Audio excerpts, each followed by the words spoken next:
حضرت سالبہ بن عبد الرحمن میرے کریم محبوب علیہ السلام کے صحابی ہیں، غریب ہیں۔ غربت بڑی اعلیٰ چیز ہے، ہاں غریبی بڑی نعمت ہے، یہ آزمائش ہے، اس میں کوئی شک نہیں، لیکن قیامت والا دن پتہ چلے گا جب غریب چھلانگ لگا کے جنت میں داخل ہو جائیں گے۔ اور امیر تو کھڑے ہیں نا، میرے نبی پاک نے حضرت عبد الرحمن ابن عوف کو، حضور صبح صبح اٹھے تو نبی پاک کی آنکھوں میں آنسو تھے، فرمایا میرے عبد الرحمن بن عوف کو بلاؤ۔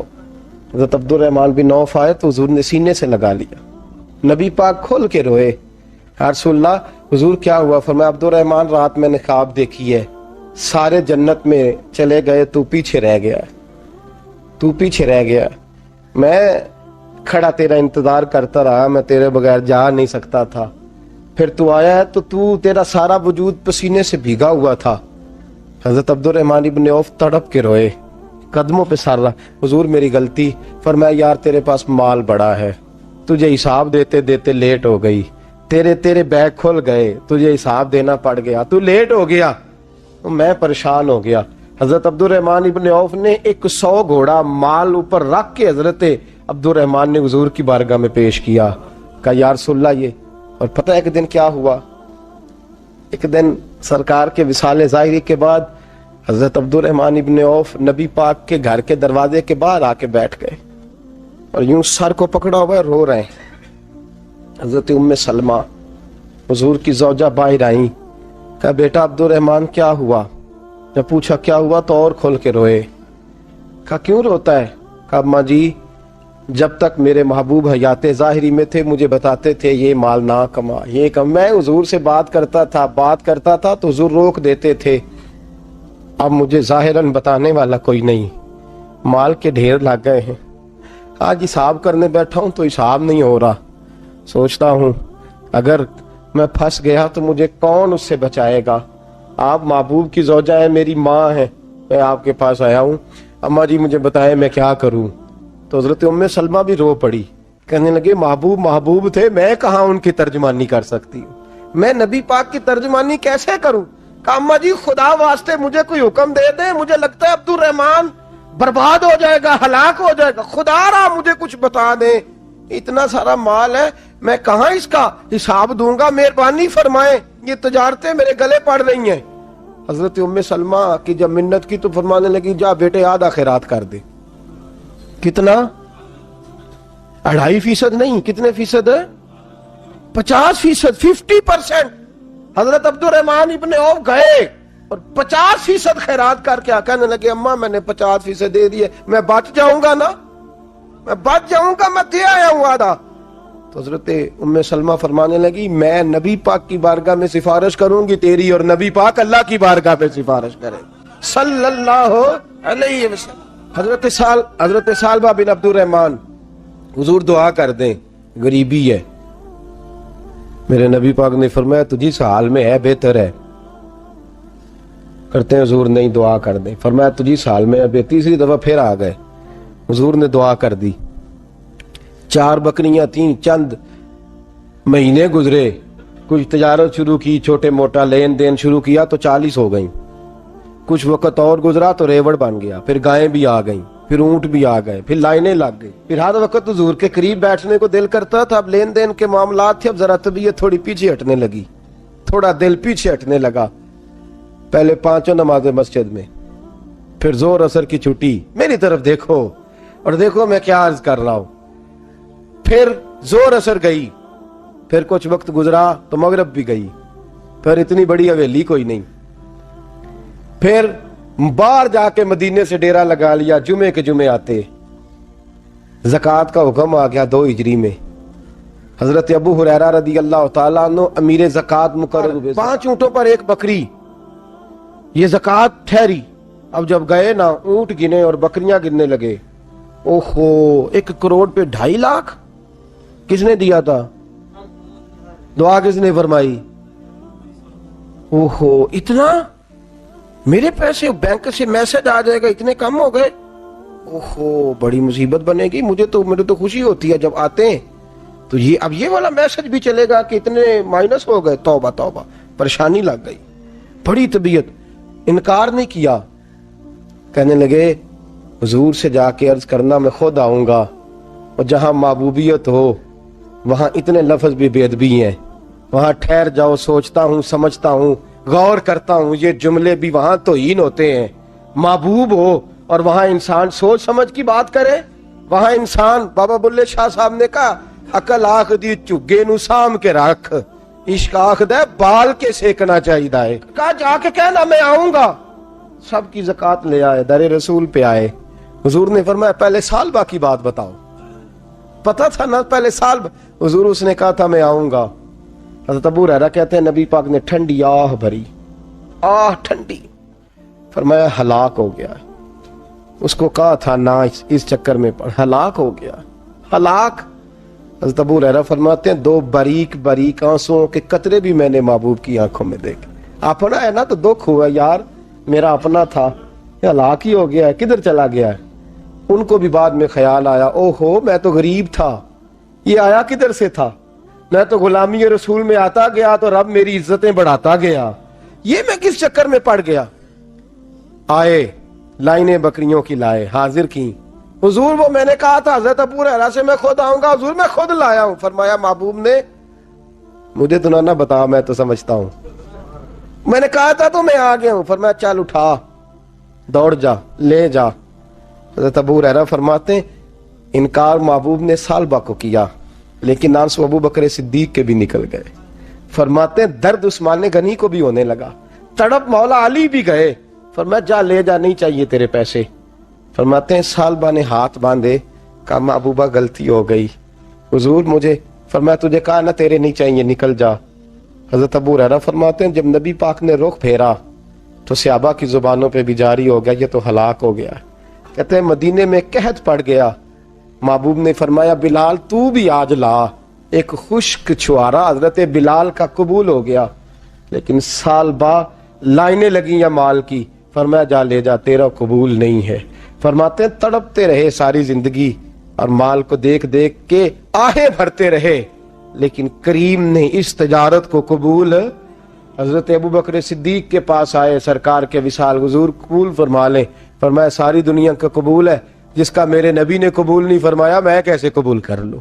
حضرت عمر فاروق کے پاس آئے، فرمایا نہ تیرا قبول نہیں۔ حضرت عثمان کے زمانے میں وصال ہو گیا۔ عزیز یاد رکھ، تجارت وہ والی کر جو تجھے نجات دے، اس چکر میں نہ پڑ جا جو تجھے الجھا دے۔ قرآن مجید کی آیت آئی اقترب للناس حسابہم وہم فی غفلۃ معرضون، لوگوں کا حساب قریب آ گیا ہے اور وہ ابھی بھی غفلت میں پڑے ہیں، ابھی بھی 2 کے 4 اور 4 کے 10 کر رہے ہیں، حساب کا وقت قریب آ گیا۔ حضرت انس آئے مسجد سے، ایک صحابی مکان بنا رہے تھے، جھونپڑی تعمیر کر رہے تھے۔ حضرت انس کو پریشان دیکھا، کہنے لگے انس خیر تو ہے، کوئی نئی آیت تو نہیں آئی؟ تو جناب انس کہنے لگے آیت تو آ گئی ہے، رب نے کہہ دیا کہ حساب قریب آ گیا، تیاری کر لو۔ جھونپڑی بنا رہے ہیں، محل نہیں، جھونپڑی بنا رہے تھے، ابھی دیوار کچی مکمل نہیں ہوئی تھی، ہاتھ جھاڑ دیے صحابی نے، ادھر رخ پھیرا تو حضرت انس کہنے لگے کہاں جا رہے ہو؟ کہنے لگے بھائی میں حساب نہیں دے سکتا، میں مصطفیٰ کے پاس جا رہا ہوں، میں نے نہیں دیوار بنانی، بس بھائی میری اس دوڑ سے بس میں کوئی نہیں حساب دے سکتا، میں کمزور ہوں۔ میرے رسول کائنات صلی اللہ تعالی علیہ وسلم نے میرے دوستو تجارت کرو لیکن اس کو عبادت سمجھ کے کرو۔ اگر تمہیں چوک وہاں دکان پہ بیٹھے خدا بھول جاتا ہے اور سودا کرتے وقت رب رسول کی باتیں تمہیں بھول جاتی ہیں تو پھر تو تم وانتم موردون میں ہو، پھر تو تم غافل ہو۔ حضرت بشر حافی رحمت اللہ علیہ سے سارا زمانہ پیار کرتا تھا۔ بغداد کا ایک تاجر کہتا ہے مجھے نہیں بابا اچھا لگتا تھا، ہمارا اپنا ذہن ہے نا، ہم کہتے ہیں میں نے جدھر ساری دنیا جا رہی ہے وہاں نہیں جانا، کہتے ہیں کہ وہ بابا مجھے نہیں اچھا لگتا تھا، حالانکہ سارا بغداد عزت کرتا۔ کیوں نہیں اچھا لگتا تھا؟ کہتے اس لیے کہ بابا نہ صرف فرض مسجد میں پڑھتا تھا، باقی نماز گھر جا کے، تو میں کہتا تھا اتنا ولی ہے تو باقی بھی مسجد میں پڑھے۔ کہتے ایک دن میں نے کہا جسوسی کرنی ہے اس کی، جو کہ اسلام میں منع ہے۔ کہتے حضرت بشر حافی رحمۃ اللہ علیہ نے جمعے کے فرض پڑھے، فرض پڑھ کے نکل گئے دوڑ کے۔ فرماتے ہیں میں پیچھے ہو گیا، میں نے کہا میں نے سنتیں چھوڑ دی ہیں پر اس کا پتہ کرنا ہے، سنت نفل بعد میں پڑھوں گا۔ کہتے ہیں حضرت بشر حافی جلدی سے نا کہ کباب والی دکان پہ گئے، وہاں سے کباب خریدے، اور میں نے کہا بوڑھے کی عمر دیکھو اور اس کے ذائقے دیکھو، اس عمر میں بھی کباب کھائے گا. اوئے ہوئے, مولوی کو روٹی نے ستایا تھا, اس لیے سنت اور نفل چھوڑ آیا ہے. کہتے ہیں تھوڑا سا وہ آگے بڑھے تو نان بھائی کی دکان سے نان خریدے. میں نے کہا دیکھو یار, دیکھو اس کے ذائقے, گرم نان کھائے گا. بہت سارے لوگ بغداد میں رات کی روٹی کھاتے ہیں پر یہ گرم کھاتا ہے. کہتے ہیں حضرت وہ نان اور کباب لے کے جنگل کی طرف مڑے تو میرے دل میں خیال آیا, یار بڑا ہی اس آدمی کا عجیب ذہن ہے, یہ اب سبزے پہ بیٹھ کے یہاں موج کرے گا, کھائے پیے گا, اور سنت نفل چھوڑ دی. اللہ ہزاروں مرید ہیں. کہتے ہیں حضرت جنگل میں داخل ہوئے, تھوڑا سا سفر کیا تو کچی آبادی آ گئی. کچی آبادی, ایک کچے مکان کی ٹوٹا ہوا دروازہ, باہر سے کنڈی لگی. بغداد کے ننگے پاؤں چلنے والے ہزاروں مریدوں کے اس پیر نے کنڈی کھولی, اندر گئے. ایک فالج زدہ بابا جی بیٹھے. کہتے ہیں حضرت بشر عافی نے اپنی پگڑی کھولی اور اس آدمی کے منہ سے پانی نکل رہا تھا, رال ٹپک رہی تھی. کہتے ہیں پہلے اپنی پگڑی سے منہ صاف کیا, پھر پیالے سے پانی ڈال کے منہ دھویا, پھر حضرت اس کے ٹانگوں پہ کپڑا ڈال کے روٹی کا لقمہ توڑ کے اس کے منہ میں ڈال کے کہنے لگے, بابا ناراض نہ ہونا, جمعے والے دن مجھے دیر ہو جاتی ہے, ابھی تو میں نے سنت اور نفل بھی پڑھنے ہیں, ناراض نہ ہونا, مجھے دیر ہو جاتی ہے. کہتے ہیں وہ بابا رو پڑا اور کہنے لگا, بشر یار 14 سال ہو گئے تو روز آتا ہے. 14 سال, یہ 1 صدی کا قصہ ہے, 2-4 برس کی بات نہیں. 14 سال سے تو روز آتا ہے. میں پتہ نہیں کب تک لاش بنے پڑا رہوں گا, تو کب تک آئے گا؟ حضرت بشر عافی نے بابے کے آنسو پوچھ کے کہا, بابا فکر نہ کر, آج کے بعد یہ جملہ نہ کہنا کہ تو میرے لیے بوجھ ہے. فرمایا لوگ سمجھتے ہیں کہ میں نے عبادت کر کے مقام پایا ہے, لوگ سمجھتے ہیں میں نوافل زیادہ پڑھتا ہوں, دنیا جانتی ہے کہ میری رات کی تسبیح زیادہ مضبوط ہے, پر میں ان میں سے کوئی بات بھی نہیں. میں تو تیری نوکری کرتا ہوں تو اللہ نے میری عزتوں میں اضافہ فرما دیا ہے. سوچ ہی صاف نہیں, نظریہ ہی ٹھیک نہیں, فکر ہی ٹھیک نہیں. اسلام نظریے کا مذہب ہے, سوچ کا. مسند امام احمد بن حنبل کی حدیث سنی, حضرت انس بن مالک فرماتے ہیں جب انسان نے روزہ رکھا ہوتا ہے نا تو روح ویسے ہی پاک ہوتی ہے اس کی. میں نے یہ سوچا کہ کچھ باتیں ایسی کی جائیں جس سے تھوڑی سی سوچیں بھی تبدیل ہوں, کچھ سوچوں کا وضو, سوچوں کا غسل, افکار و نظریات کی بھی بات ہو. ہم سمجھتے ہیں کہ شاید کثرت عبادت اصل ہے. اقبال کہتے ہیں یہ ذکر نیم شبی, یہ مراقبے, یہ سرور, تیری خودی کے اگر نگہباں نہیں تو پھر کچھ بھی نہیں. تیری خودی کے اگر, اور پھر عام چیز نہیں کہا یہ ذکر نیم شبی, سویرے شہری کا ذکر, یہ مراقبہ, یہ جو تو گھنٹوں اللہ کی یاد میں بیٹھا رہتا, یہ سرور. کہتے ہیں بے کیف عبادت نہیں, سرور والی. یہ ذکر نیم شبی, یہ مراقبے, یہ سرور, تیری خودی کے اگر نگہباں نہیں, اگر تیرے نظریے کو نہیں بدل سکے, تیری سوچ نہیں بدل سکے, تیرا ایمان مضبوط نہیں کر سکے, تیری خودی کے اگر نگہباں نہیں تو پھر کچھ بھی نہیں. اور خرد نے کہہ بھی دیا لا الہ الا اللہ تو کیا حاصل, دل و نگاہ, دل و نگاہ, دل و نگاہ اگر مسلمان نہیں تو پھر کچھ بھی نہیں. دل و نگاہ. اقبال کہتے ہیں ایک دل کا کلمہ پڑھ, دوسرا نظر کا کلمہ پڑھ, ان پہ پابندی لگا. دل و نگاہ اگر مسلمان نہیں تو پھر تو کچھ بھی نہیں, کچھ بھی نہیں. حضرت انس بن مالک کہتے ہیں میں حضور کے پاس بیٹھا تھا, حضرت عبداللہ ابن عمر بھی بیٹھے تھے, کوئی بات ہو رہی تھی, ایک حجرے میں بیٹھے تھے, دروازے پہ دستک ہوئی. مسند امام احمد میں حدیث ہے, نبی پاک علیہ السلام نے فرمایا انس دروازہ کھولو, دروازے پہ وہ بندہ ہے جس کو اللہ بغیر حساب کتاب جنت عطا فرمائے گا, وہ بندہ ہے دروازے پہ. حضرت انس بن مالک کہتے ہیں میں نے دروازہ کھولا تو بندہ دیکھا, غریب سا ایک انصاری صحابی, اور بندہ بڑا سادہ, وضو تازہ کر کے آیا ہے تو پانی کے قطرے داڑھی سے بہہ رہے ہیں, اور چمڑے کے جوتے اس نے لپیٹ کے نا تو بغل میں چھپائے ہوئے, آ کے عطایات کی حالت میں بیٹھا, حضور سے 2-4 باتیں کی, چلا گیا. ہم اس کا رنگ دیکھتے رہے اور مصطفیٰ کا کرم دیکھتے رہے. اس کو حضور نے جنتی کہا ہے. کہتے ہیں اگلے دن اسی ٹائم اسی وقت ہم حضور کے پاس بیٹھے تھے, پھر دروازے پہ دستک ہوئی. حضور نے فرمایا دروازہ کھولو, دروازے پہ وہ بندہ ہے جسے اللہ بغیر حساب کتاب جنت عطا فرمائے گا, بغیر حساب. کہتے ہیں دروازہ کھولا, اور جیسے ہی میری نظر پڑی، بندہ بھی وہی ہے جو کل آیا تھا، اور انداز بھی وہی ہے جو کل تھا، اسی طرح پانی کے قطرے، اسی طرح جوتے بغل میں، السلام علیکم، کل حضور فلاں بات کی تفصیل پوچھنی مجھ سے رہ گئی تھی، غلطی ہوگی، دوبارہ آیا ہو۔ اس نے اپنی گفتگو کی، چند جملوں میں بات سمیٹی، چلا گیا۔ فرماتے ہیں اتفاق کی بات کہ دن تیسرا، بندے بھی ہم دونوں، میں اور عبداللہ ابن عمر، حضرت انس بن مالک کہتے ہیں دونوں بیٹھے تھے، سیم ٹائم سیم ڈے۔ پھر دستک ہوئی، حضور نے فرمایا دروازہ کھولو، اور مسکرا کے فرمایا دروازے پہ وہ بندہ ہے جسے اللہ بغیر حساب کتاب جنت عطا فرمائے گا۔ کہتے ہیں کھل اٹھے ہمارے چہرے، باہر گئے، دستک ہوئی تھی، دروازہ کھولا۔ فرماتے ہیں مجھے یقین تھا وہی ہوگا جو 2 دن پہلے آیا تھا، اور میرے یقین کے مطابق ہی کام ہوا، وہی بندہ تھا جو کل بھی تھا، جو پرسوں بھی تھا، حالت اور کیفیت اور انداز بھی وہی تھا۔ پانی کے قطرے بہ رہے ہیں، اور اس شخص نے جوتے بغل میں دبائے ہوئے خدمت میں حاضر ہوا، بیٹھ گیا، بات چیت کی، چلا گیا۔ حضرت انس بن مالک کہتے ہیں تھوڑی دیر ہوئی تو حضور بھی تشریف لے گئے۔ حضرت عبداللہ ابن عمر مجھے کہنے لگے یار ویسے کتنے اس کے نصیب ہیں، کتنے نصیب ہیں، کوئی آیا لے کے چلا گیا، کوئی آیا لے کے چلا گیا، کوئی عمر بھر بھی نہ پا سکا، میرے مولا تجھ سے گلا نہیں، یہ تو اپنا اپنا نصیب ہے، یہ تو اپنا اپنا، اور نہ کسی کے حال پہ طنز کر، نہ کسی کے غم کا مذاق اڑا، وہ جسے چاہے جیسے نواز دے، یہ مزاج لطف رسول ہے صلی اللہ تعالی علیہ وسلم۔ کہتے ہیں ہم لوگ گفتگو کرنے لگے، عبداللہ ابن عمر مجھ سے کہنے لگے یار ویسے پتہ کرنا چاہیے یہ کون سا عمل کرتا ہے، پتہ کرنا، جیسے ہم نہیں پتہ کرتے کہ یہ بندہ بڑا چمک گیا، پتہ کرو کون سا کاروبار کرتا ہے، ذرا اس کی جاسوسی تو کرو۔ اور بندے بھی بڑے سمجھدار ہیں، وہ سائیڈ بزنس نہیں بتاتے، وہ کہتے ہیں وہ جو میرا علیحدہ ہے وہ نہیں بتانا، کہیں یہ نہ شروع کر لے۔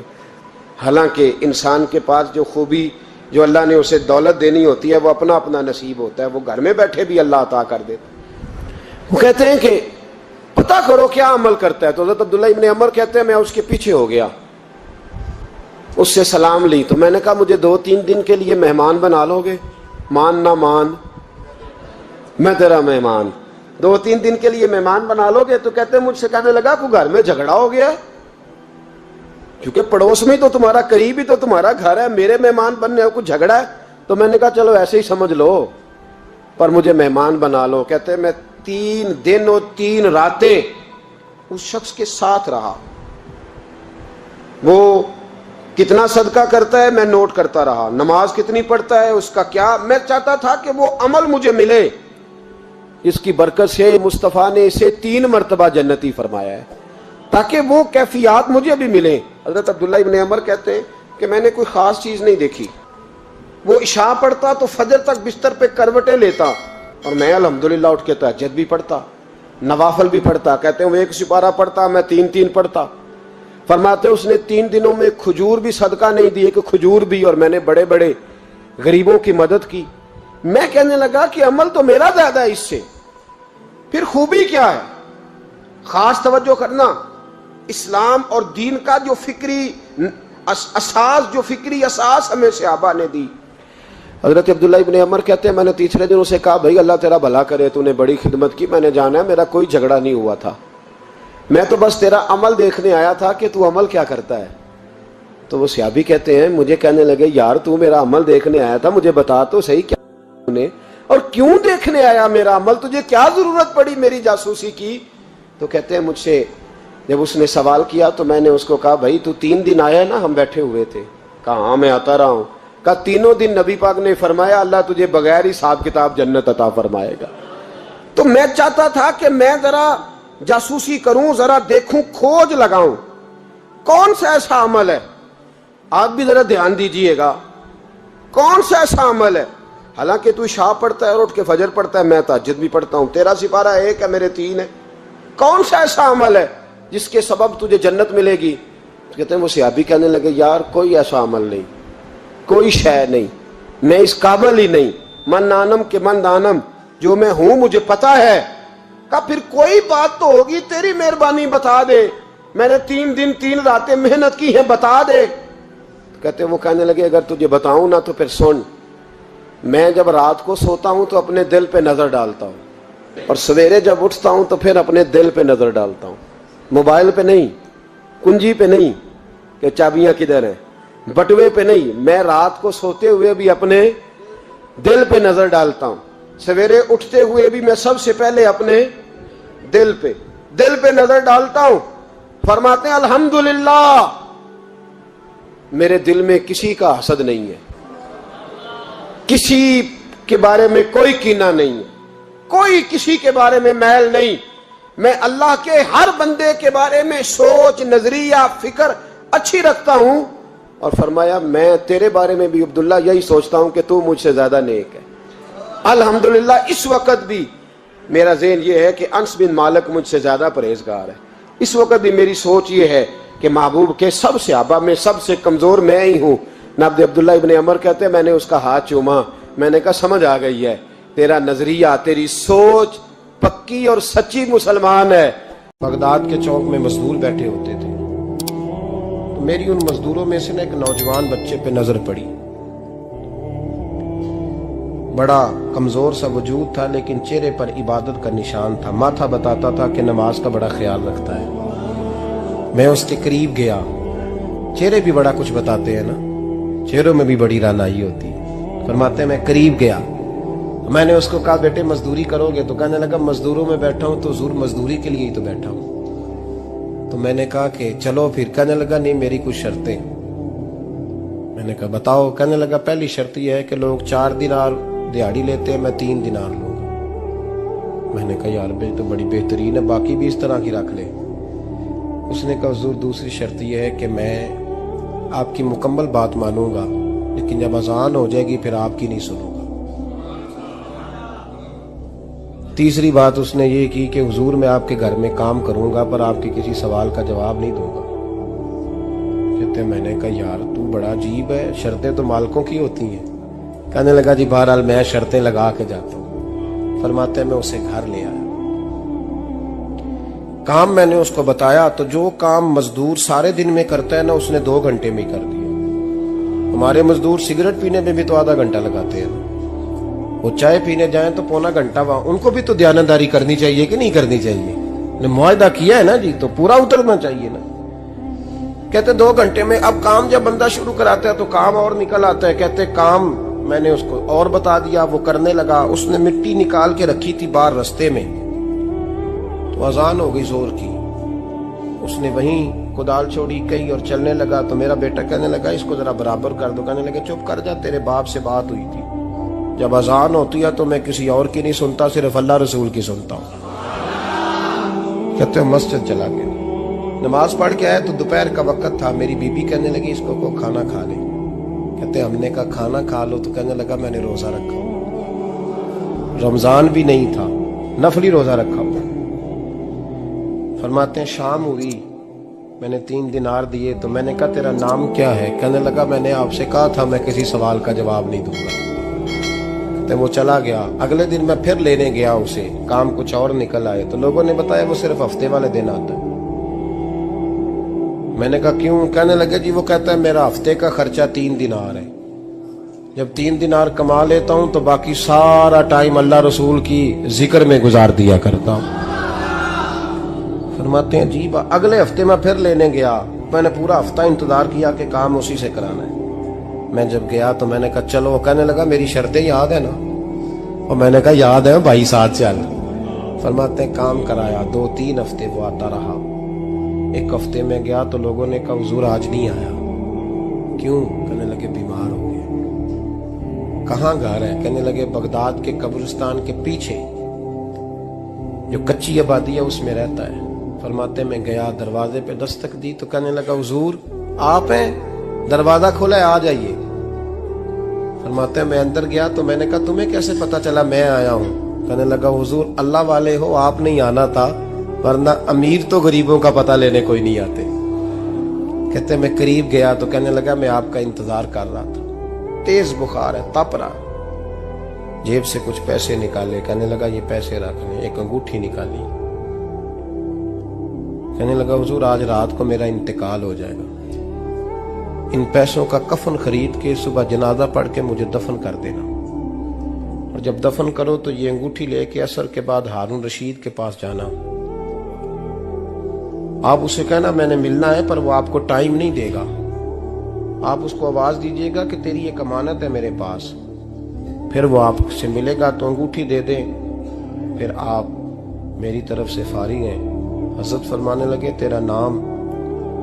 اور کہنے لگا حضور وقت تھوڑا ہے، آج رات میں نے جانا ہے، بڑی لمبی معافی مانگنی ہے رب کریم سے، اگر مناسب سمجھے تو مجھے اپنے رب سے تنہائی کر دے دیں. فرماتے ہیں میں آ گیا، پر اس کی باتوں نے مجھے ساری رات سونے نہیں دیا. فرماتے ہیں صبح بڑی مشکل سے سورج نکلا، میں گیا دروازے پہ ہاتھ رکھا تو دروازہ کھلا ہوا تھا. اندر داخل ہوا تو خوشبوئیں میرا استقبال کر رہی تھی. جب چہرے سے کپڑا ہٹایا تو اس کا تو انتقال ہو چکا، ایسے ہے جیسے کسی کا دیدار کر کے سویا. کہتے میں تو 2 آدمی لے گیا تھا جنازے پہ، پر پتہ نہیں دنیا کدھر سے آئی، کہاں سے. اکھاں جدوں میٹیاں زمانہ مینوں روے گا، اپنا تے اپنا بیگانہ مینوں روے گا. فرماتے ہیں میں تو 2 بندے لے گیا تھا، پر پتہ نہیں مخلوق کہاں سے آئی. جنازہ پڑا، دفن کیا. ہارون رشید کے پاس میں عصر کے بعد گیا. میں نے بلانا چاہا پر بادشاہ تھا، میری طرف دیکھا ہی نہیں. میں نے اس کو کہا تیری ایک امانت میرے پاس ہے. فرماتے ہیں وہ مجھے کونے پہ لے گیا. کیا بات ہے؟ کمرے میں بلایا، میں نے انگوٹھی دی. ہارون رشید تو چیخے مارنے لگا، کہنے لگا انگوٹھی والا کہاں ہے؟ میں نے کہا وہ تو انتقال کر گیا. کہنے لگا مجھے قبر پہ لے چل. کہتے میں قبر پہ لایا تو وہ لیٹ گیا، تڑپ کے رونے لگا. میں نے کہا میرا کلیجہ پھٹ جائے گا، نہ اس نے کچھ بتایا نہ تو نے بتایا، یہ کون تھا؟ تو ہارون رشید کہنے لگا یہ میرا بیٹا تھا. میں نے کہا تیرا بیٹا اور مزدور؟ کہنے لگا حضور یہ حضرت داؤد تائی کے پاس بیٹھا کرتا تھا، ان کا مرید تھا. مجھے روز کہتا تھا ابا تو نے بڑی دنیا اکٹھی کر لی ہے، مرتے وقت تجھ سے ٹانگیں سمیٹی نہیں جائیں گی، اتنا حساب نہیں تو دے سکے گا. میں اس کو سمجھا دیتا، اس کی اماں سمجھا دیتی. یہ روز ہمیں کہتا چھوڑ دو، آ جاؤ اللہ رسول کی بارگاہ میں جھک جائیں. ہم سمجھ. ایک دن یہ چلا گیا، کہنے لگا پھر تمہارا رستہ اور ہے اور میرا رستہ اور ہے. یہ سونے کی انگوٹھی غلطی سے اس کے پاس رہ گئی، غلطی سے ہیرے کی انگوٹھی چلی گئی. کہنے لگا دیکھو میرے بیٹے نے آج وہ بھی واپس کر دی ہے. پھر تڑپ کے کہنے لگا ہارون رشید تھا تو یہ میرا بیٹا، پر میرا مرشد نکلا، میرا پیر نکلا. بھائی زندگی تو بڑی تھوڑی ہے نا. بابا صاحب نے کہا تھا اٹھ فریدہ ستیا، اور داڑھی آ گیا پور، اگا نیڑے آ گیا، پچھا رہ گیا دور. اٹھ فریدہ ستیا، خلقت ویکھن جا، متے کوئی مل جائی بخشیا تے تم ہی بخشیا جا. اٹھ فریدہ ستیا، جھاڑو دے مسیت، تو ستے رب جاگدا، تیری ڈاڈے نال پرید. میرے نبی پاک علیہ السلام نے فرمایا ایک بندہ گنجا تھا. گنجا کوئی ترتیب آگے پیچھے ہو جائے تو مفہوم کے لحاظ سے، لیکن میں مفہوم اس کا واضح کرتا ہوں. ایک گنجا تھا، کوئی شے نہیں تھی، سر پہ بال بھی نہیں تھے، رویا کرتا تھا. اللہ تعالیٰ نے فرشتے کو بھیجا، تجھے کیا چاہیے؟ تو کہنے لگا بال آ جائیں اور تھوڑا مال آ جائے. فرشتے نے ہاتھ پھیرا تو بال بھی آ گئے تو بکریاں بھی آ گئیں، لائنیں لگ گئیں، مال ہی مال ہو گئے. دوسرے کے پاس گیا، وہ کوڑا تھا. اس کو جا کے کہا کیا چاہیے؟ کہنے لگا شفا ہو جائے اور کچھ اللہ تعالیٰ آسانی کر دے. شفا بھی ہو گئی، گائیں بھی دے دی، بھینسیں بھی دے دی، مال ہی مال ہو.